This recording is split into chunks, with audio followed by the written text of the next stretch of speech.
ฮัลโหลฮัลโหลฮัลโหล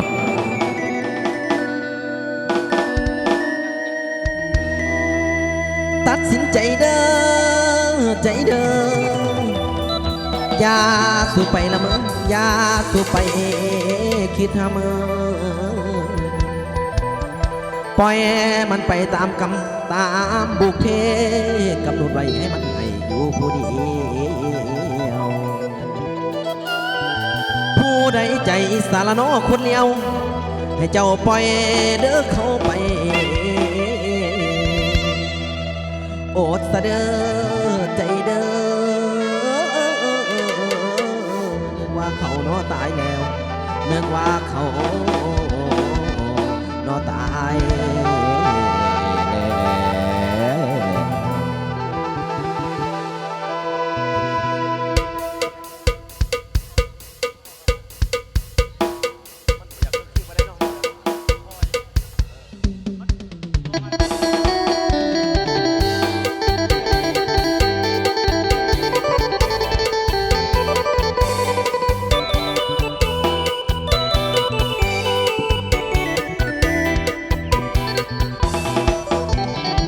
ลืมเขาเสียเถิดใจเอ้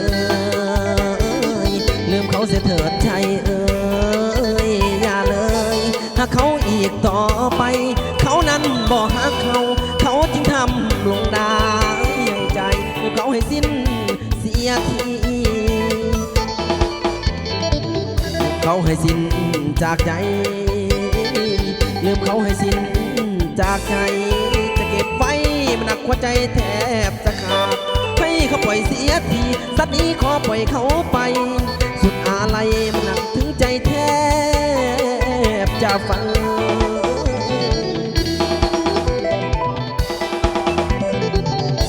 เป็นยังให้เป็นไปถอนแต่อย่าอาวรณ์ให้ไก่มุนเกิดเป็นคนละเขาต้องคิดในแนวใดนั่นละสิ่งบ่ควรอย่าไปเล่นวันตั้งใจให้ใหม่คนมีหัวใจที่ของแล้ว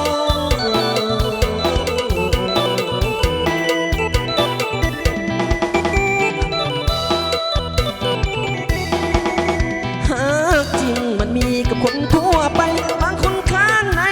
ทั้งฮักจริงฮักหลอกแต่วาสนาเกิดมาศาสตร์นี้ซ้ำซอกก็เฮาฮักจริงอยู่ดอกแต่เขานั้นหลอกให้เฮาเสียคนของให้ใจนั้นจงลืมเขาความฮักเน่าจะปล่อยไหลลงทะเลแบกหาบมานานหลายปีขาดจนยังเสียหัวใจมันพังมันเพลาเบขอไปให้ไกล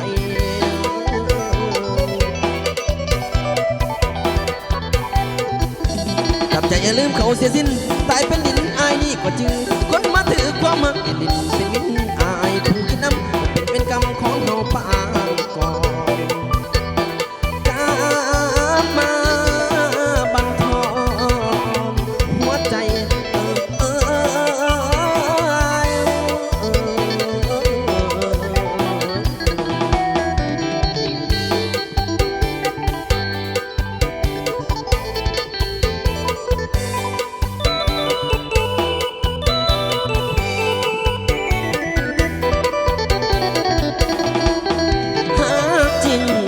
กับคนทั่วไปบางคนข้างในมีทั้งฮักจริงฮักหลอกแต่วาสนาเกิดมาศาสตร์นี้ซ้ำซอกตัวเรารักจริงอยู่ดอกแต่เขานั้นหลอกให้เฮาเสียคนของในใจนั้นจงลืมเขาความฮักเน่าจะปล่อยไหลลงทะเลแบกหาบมานานหลายปีขาดจนยังเสหัวใจมันพังมันเพลาเบขอไปให้ไกล